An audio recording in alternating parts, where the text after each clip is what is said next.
ছোটবেলায় ভাত বেঁচে গেলে প্রায় দিনই মা এরকম করে ভাত ভেজে দিত।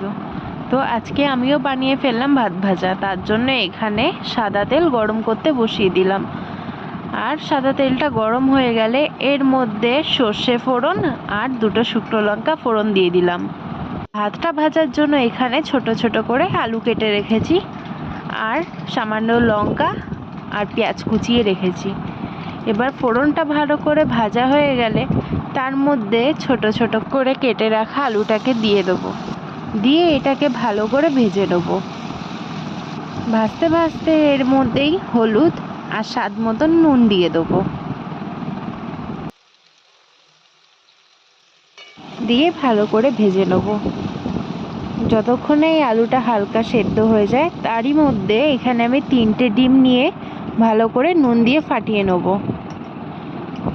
আলুটা যাতে ভালো করে